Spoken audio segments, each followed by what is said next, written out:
Konnichiwa minasang, hello everyone! Welcome to my channel, Giselle's Life in Japan! Ayan, and for today's video mga tomodachi, andito po tayo sa Kitsuki Tenku no Yu or Hot Spring Resort or Hot Spring Bath, ganon. Na meron din silang indoor pool na malamig at saka mainit na tubig.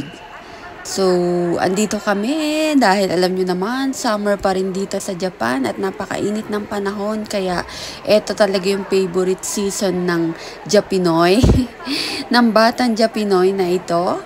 Itong pagkainit-init na panahon dahil mahilig po siyang mag-swimming.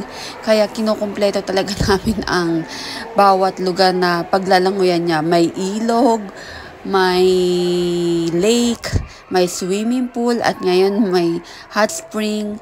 Ayan, sa dagat na lang talaga kami hindi nakakaligo ngayong summer na to.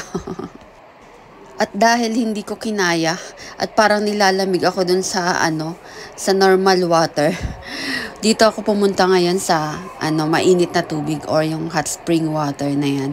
And syempre, nakaka-relax talaga yan ng buong katawan kasi sobrang, hindi naman sobra, katamtaman lang talaga yung init. Kaya talaga namang magbababad ako dito ng bonggang-bongga. Ayan, para akong hippopotamus dyan.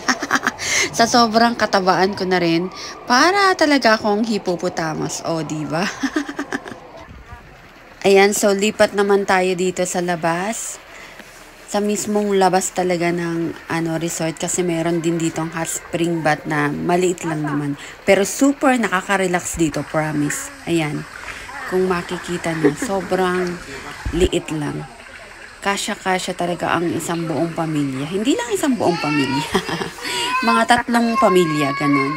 And sobrang dito talaga ako nag-i-enjoy. Dito talaga ako matagal na nagtatambay kasi sobrang tingnan nyo naman, ang ganda-ganda ng view, super nakaka-relax, tapos ang init ng tubig, talaga namang in-enjoy ko ng bonggang-bongga ang paliligo ko dito sa labas na to. And balikan natin ang batang Japinoy na tingnan nyo naman na talagang super nag-i-enjoy talagang mag-swimming dito, Diyos mio Marimar. And eto na nga mga tomodachi, meron ditong moment na sobra akong kinabahan ng bonggang-bongga kasi akala ko talaga malulunod na ang batang Japinoy. Diyos mio Marimar, talagang batang ito.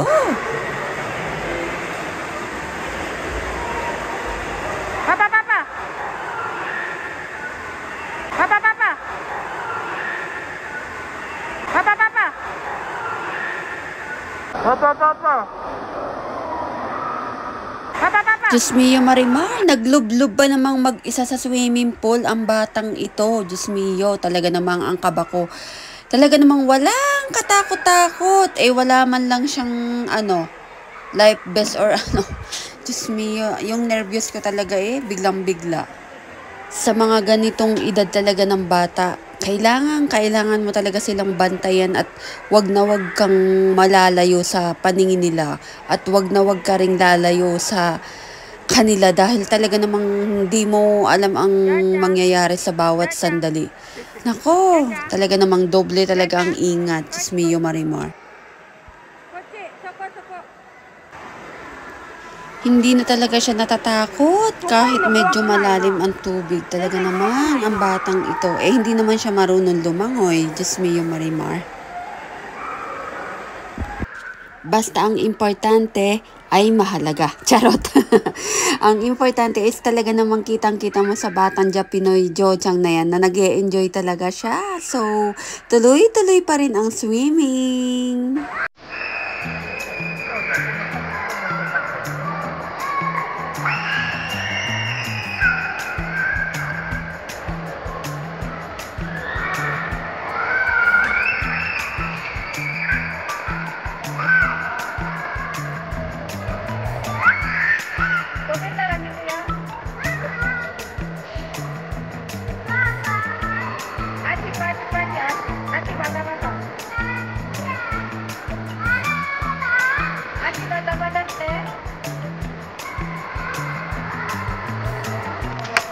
And that's it for today's video mga tumodachi. See you on my next vlog.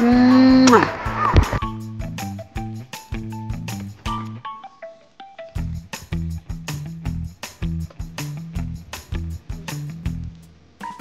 Right.